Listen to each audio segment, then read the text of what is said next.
بسم اللہ الرحمن الرحیم۔ 27 جون کی صبح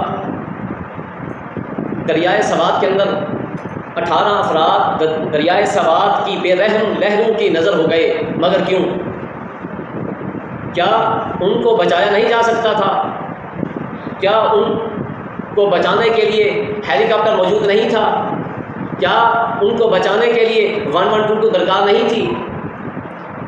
عزیزان مکرم، یہ وہ سوال ہے اور ہر پاکستانی کا یہ خیبر پختونخوا کی حکومت سے یہ سوال ہے کہ ان 18 افراد کا قاتل کون ہے؟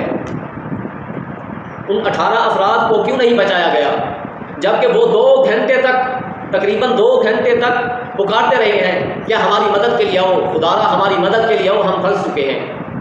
لیکن وہاں کے مکینوں نے بھی 1122 پر کالیں کی، سب کچھ بتایا کہ یہاں پر یہ واقعہ رونما ہو رہا ہے، آپ جلد از جلد پہنچ جائیں۔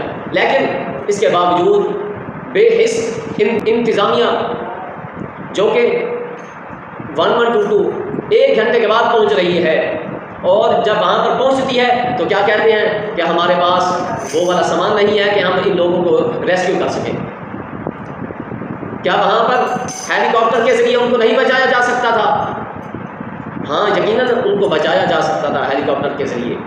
تقریباً وہاں سے دور 20 منٹ یا 30 منٹ کا فاصلہ تھا جتنا دور ہیلی کاپٹر موجود تھا، لیکن نہیں۔ اگر یہاں پر کوئی امیر ترین، کوئی حکمران، کوئی سیاستدان ہوتا تو وہاں پر ضرور وہاں پر یہ ہیلی کاپٹر بھی وہاں پر پہنچتا اور ہیلی کاپٹر وہاں پر پہنچ کر ان کو ریسکیو کرتا۔ جس طرح ایک مرتبہ علیمہ خان کہیں پر پھنس گئی تھی تو وہاں پر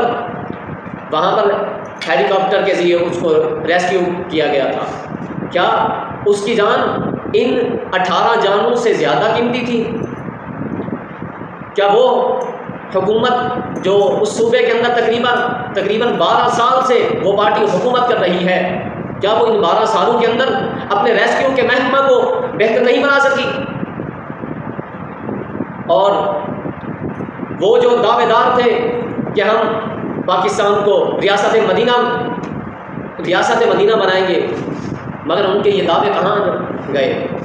اسمبلی کے اندر کھڑے ہو کر علی محمد خان صاحب کہہ رہے تھے کہ اگر حضرت عمر فاروق کا قول ہے کہ اگر کسی مقتول کا قاتل نہ ملے تو اس کی ذمہ دار حکومت ہے، حکمران سے پوچھا جائے گا اس کے بارے میں۔ میرا ان سے سوال ہے کہ ان 18 افراد کا قاتل کون ہے جو 2 گھنٹے تک پکارتے رہے کہ ہمیں بچا لیں؟ ان کو کیوں نہیں بچایا گیا؟ جب 18 کے 18 افراد لقمہ اجل بن گئے تو پھر کیا ہوا؟ اس کے بعد ریسکیو کی ٹیمیں بھی پہنچی، اس کے بعد سیاستدان بھی اپنی سیاست کو چمکانے کے لیے وہاں پر پہنچے بڑی بڑی گاڑیوں کے اندر جو پاکستانی عوام کے ٹیکس والے پیسوں پر پڑ رہے ہیں، اور وہاں پر جا کر پہنچ کر وہاں پر سیاست کرنی شروع کر دی۔ سامعین مکرم، یہاں پر ایک اور مجھے خبر موصول ہوئی ہے کہ وزیر اعلیٰ صاحب نے تقریباً 4 سرکاری افسران کو معطل کر دیا اور ایک کمیٹی تشکیل دے دی ہے کہ انکوائری کی جائے۔ اب اسی طرح یہ تو انکوائری چلتی رہے گی، کمیٹی بنتی رہے گی، لیکن اب اس کمیٹی کا کیا فائدہ؟ اس کمیٹی بنانے کا ان 18 افراد کو کیا فائدہ، جبکہ آپ 12 سال سے وہاں پر حکومت کر رہے ہیں اور آپ نے اس اہم ادارے کو آپ نے منظم نہیں کیا۔ اس وقت وہاں کی حکومت کو شرم سے ڈوب مرنا چاہیے، ان کے لیے شرم سے ڈوب مرنے کا مقام ہے، اور اس حکومت کے لیے لمحہ فکریہ ہے۔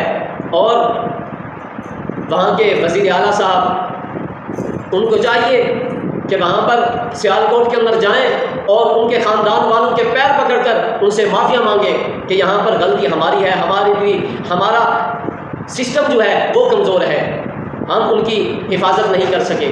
پھر کہا جاتا ہے کہ وہاں پر دفعہ 144 نافذ تھا. اگر وہاں پر دفعہ 144 نافذ تھا تو وہاں پر آپ نے ان کو روکا کیوں نہیں؟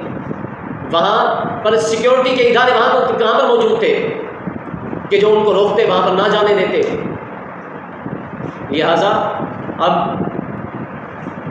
بے شرم حکومت کو چاہیے کہ ان کے لواحقین سے جا کر معافی مانگے اور ان کی مالی امداد بھی کریں، اور جہاں تک ممکن ہو سکے اپنے ادارے کو، ریسکیو کے ادارے کو منظم کریں لہذا تاکہ مزید کوئی اور نقصان نہ ہو سکے اور پاکستانیوں کی عوام کی جان و مال کی حفاظت کی جا سکے. وآخر دعوانا